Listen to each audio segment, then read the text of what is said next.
Okay, so we're here to talk about being. There's nothing to being but just being you, just existing. You need to be able to trust that your femininity is your femininity. You have to trust that your masculinity is your masculinity. This is not an act that you're putting on, the stuff comes through. You need to be able to trust that your money mindset is just fine. And I know that's a break from pattern, that's a break from idea, but your money mindset is just fine. Especially if you're a person that's going after money goals. That means you're in the right realm, right? You have to be able to trust that you being you is perfect all the time.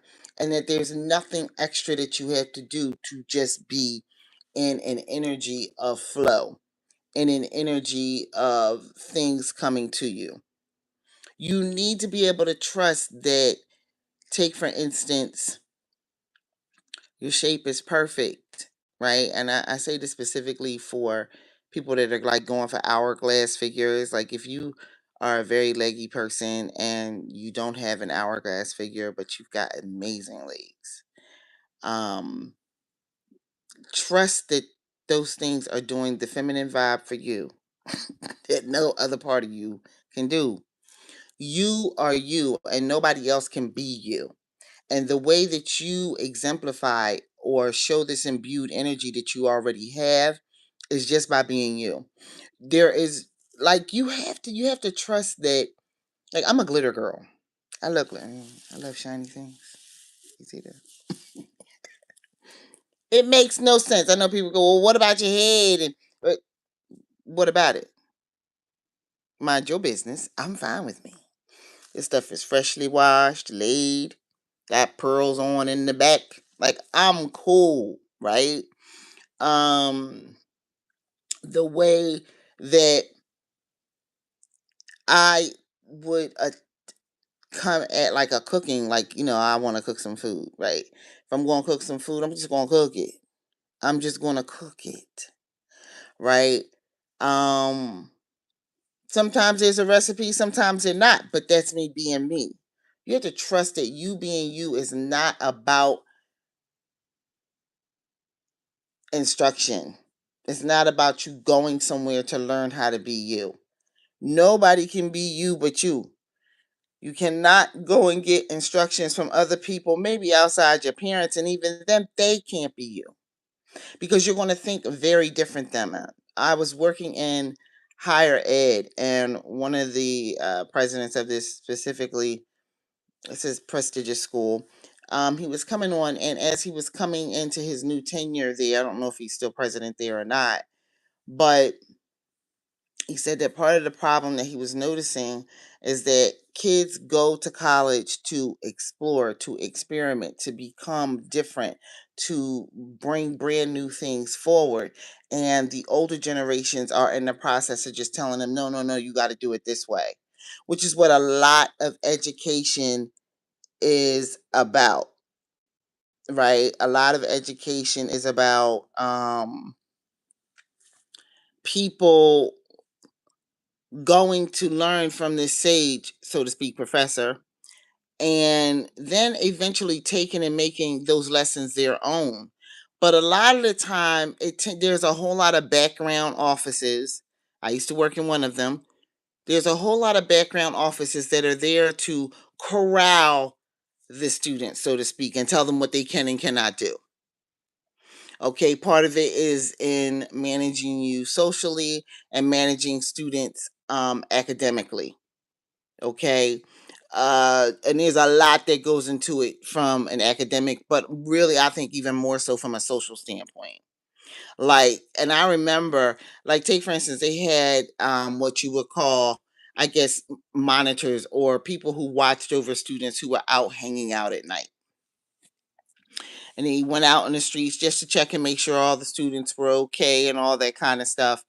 And I remember being out there doing this work, like I'm in the streets at night. I stayed at work, went on duty at like 9 o'clock, and we were done at like 1 in the morning. And I remember going. It was my first and last night there. I've done this at quite a few extra jobs, right? Where I'm trying to pick up extra. And I said, stay in your lane, ma'am. That's me.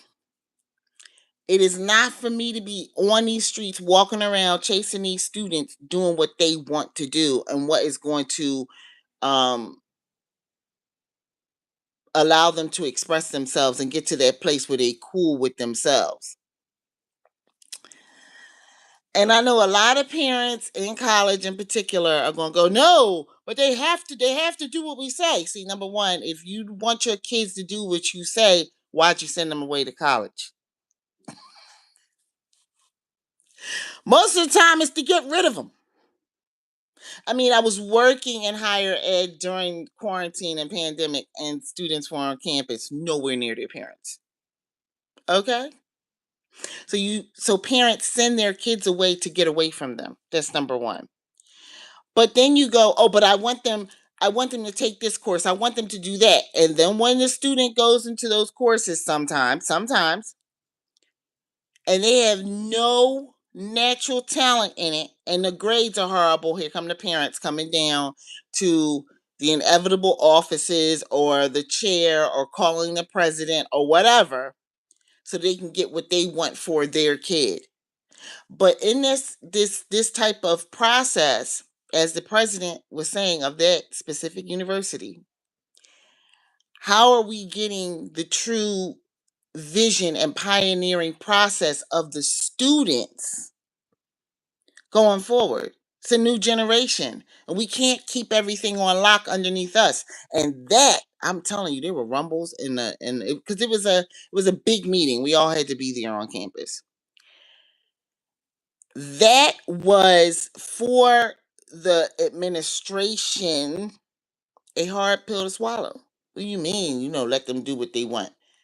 Essentially, that's how they're going to come to it. That's how they're going to come to what they really want to do. They're going to discover it that way. And he said, I realize there has to be some type of balance, but it doesn't seem that there's any type of balance. And that's true. I worked in an entire department that made it so that that wasn't possible. It made it so that students knew that they had to walk a fine line. The first fine line is when parents are trying to continue to navigate them. The next fine line is when a student is crossing that threshold with the parent, doing everything the parent says, so to speak, and then they would land in one of the many different offices that had to deal with the fact that they didn't want to do that anymore. Be it a student conduct office, be it a chair's office, because academically you did something wrong, and that's who handles that process. It was literally something I dealt with day in and day out. And at a certain point, I began to realize that spiritually, this is not in line with who I am. It was pure BS. Not going to college, but not allowing children to have the real experience while they're in college. And I was a part of that process. And I've always worked at these jobs where I questioned my literal destiny in this process because why am I here? Do I believe in this? Parents don't know everything. And the new stuff that is out here that we are continuing to work with has kind of been sitting and waiting for the next new stuff to come along.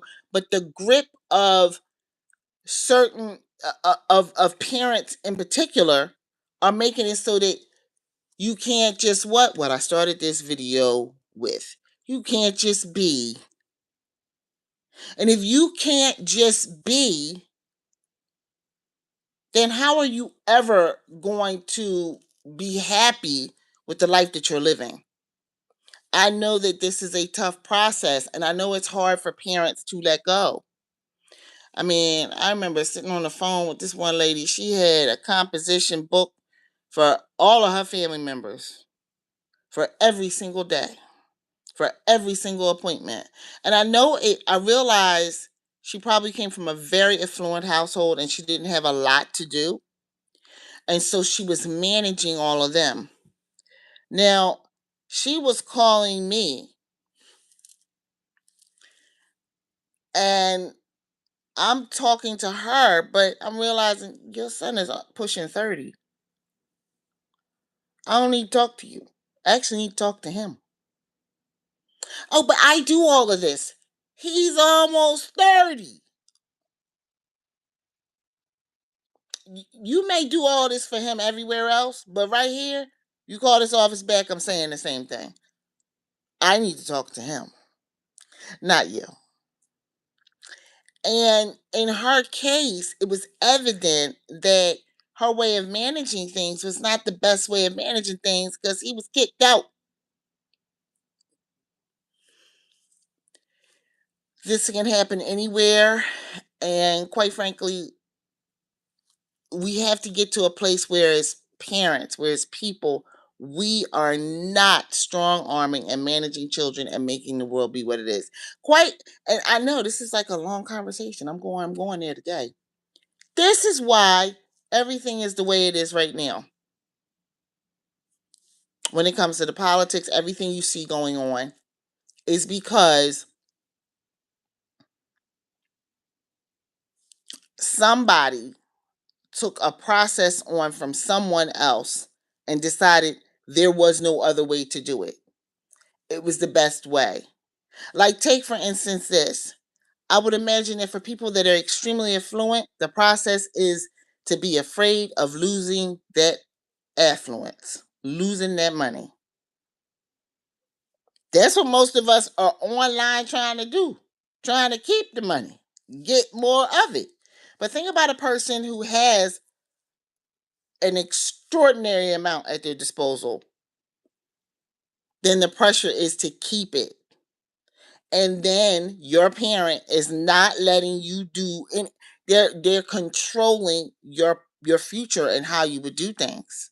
And you better get online, you better get on board and do something along the lines of or similar of, because they're not going to front you. They're not going to have the needed conversations with the needed people. They're not going to extend their helm into your life to make it be, because you're going to be a danger to the family finances. And those children directly struggle with doing what they want to do, with just being, because they can't. I remember I worked in banking, and I dealt with someone who was in a very critical case, had to call crisis management and everything. But I sat down with her for hours because she was extremely stressed out and not doing well in school. And just happened to bottom out at my desk in a bank. Everyone in the family was very well accomplished, and the expectation was for her to be extremely well accomplished. And then you enter in the idea of love, romantic relationship, and it just was something that was not aligned with her, and she didn't know that. She really didn't know that, and she was a danger to herself. And so I had to sit with her for quite some time to really talk to her and let her know it was going to be okay. And I saw her after, like I said, we had to get crisis people involved, but I saw her some weeks later and she looked not necessarily much better, but like she was coming out of the fog that she was in, because she wanted to make a decision for herself, and she did not feel safe doing that based on her parents coming from affluence and them wanting her to take one way. So this works either way. You better go get the education, right? You better educate yourself in the areas in which I told you to, right? And these children have no type of talent towards it. They're coming in there, and it exhibits itself in so many different ways. That's why there are so many administration offices at different campuses, because different things have to be put in place to lock this stuff down with them, to protect other people against them or protect them against themselves, whatever. Because we're not allowing people to just be themselves. And when I say that, this is in regards to going to a brand new college campus and you're a kid. And most of the time, parents go, but we want them to do what we want them to do. Okay. But you sent them thousands of miles away.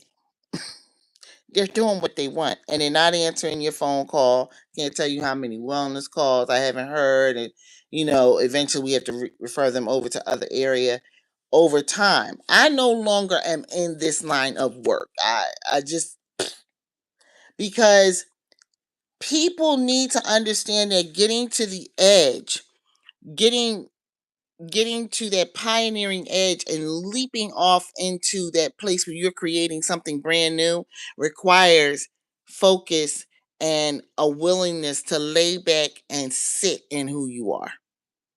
If you are not willing to sit in who you are, but then comes up this moment of you meeting some new age guru and they talk to you about manifestation and the law of attraction and being and all that kind of stuff. And before you know it, you want to be. But you've been going against yourself for so long. This is when it comes to divine femininity. This is when it comes to gentle parenting. This is when everything, be yourself. Be yourself. You have to be yourself. That's what I came here to say. And again, it is not something that's hard. You don't need no book. You're already being you. Go forward. When some parts of you are not accepted by society, you're in the wrong place. That don't mean something's wrong with you. Or they are sitting down talking to the wrong person. Again, that means nothing's wrong with that. Doesn't mean something's wrong with you. You must stand up for yourself and feel good about who you are in here. And I'm talking to a select group of people, not that many. Whoever sees this live and this actually hits your soul, trust yourself. Trust yourself. Because in this moment, you are being anyway. And none of the other characteristics are stripped away because someone said you didn't do it like this. Okay, next. Move on. Do that. All right, everybody. I'm out yet again. Peace.